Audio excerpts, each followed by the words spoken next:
Hey friends, Drew here doing our Sunday afternoon shopping trip. Tracy made the menu, and after church a lot of times we'll hit John on the way home and pick up the stuff that we need. So unless she's getting lunch meat and then she's got a different store, she likes getting that at Red Nursery. It's usually cheaper to get lunch meat and cheese over there. But a lot of people tell me they have a hard time, trying to figure out how to deal with temptations and eating the right food and getting the right stuff in their bodies, and then making sure that they don't get carried away with the snacking things. And a lot of it comes down to what you put in your cart. Reading the ingredients and finding the peanut butter that is basically peanuts, salt, and that's about it. The natural stuff that doesn't have all the. This is a nice short list: roasted peanuts, sugar, palm oil, and salt, versus roasted peanuts, sugar, hydrogenated vegetable oil, soybean, rapeseed oil to prevent separation. Okay, that's good. And you just keep going, and then you find the stuff that's got the high fructose corn syrup and 5 other things in there. It's like, wait a minute, that's not peanut butter.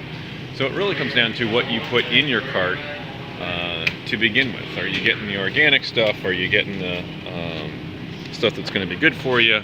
Are you getting the grass-fed, free-range? Or are you getting the grain-fed stuff? But it really comes down to what you put in your cart at the store and what you allow to be brought into your home. I've learned that when it comes to weddings and parties, and there's all this leftover cake and all this other thing, because everyone's eating healthy now, I've just, some people think, I don't want to be rude, I don't want to say no when people try to send me home and stuff. I've just learned, you know what? I've got to do what's right for my family. What's right for my family is not bringing home food from parties, because then we've got all this other stuff in the house that isn't necessarily the stuff that we want to be eating on a regular basis. And if I allow it into the house, then there's a good chance that we're going to be eating it, and it's going to be changing and affecting the clean eating that we're trying to do and what we're trying to do. It's okay to have that stuff once in a while, but that's not stuff that I want to have stock in the house that we're eating on a regular and a consistent basis. So note to self, watch what you bring in your home. Don't be afraid to quote unquote be rude, and don't feel like you have to bring stuff home from a repeal party. Because see, here's the key right here to beating temptation when it comes to sticking with your healthy eating plan and sticking with your clean eating. It comes down to what you put in the cart and what you don't put in the cart. If it's not something that's a part of your eating program, if your eating plan is the nutrition that you're trying to feed your family, don't put it in the cart. Don't bring it home. Because if you don't bring it home, you're not going to be tempted to have it.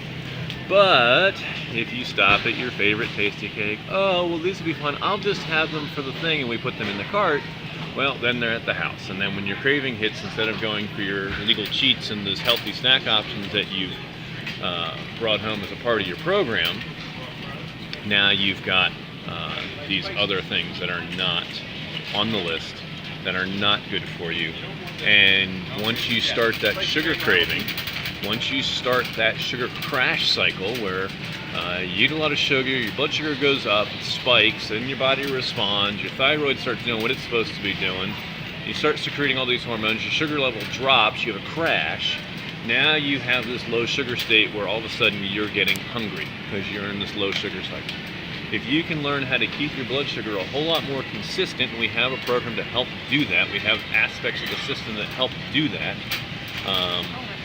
then you don't wind up with that sugar crash, which means you don't get the cravings that come with the sugar crash. But the way you avoid the sugar crash is you don't have the high carb, no fat snack options. You don't have the high sugar options, because when you do a high carb with no healthy fats to slow the absorption, you wind up with that blood sugar spike. When you have the straight sugar snack, you wind up with that blood sugar spike, which then of course leads to the crash when your body compensates. So those are my tips for today.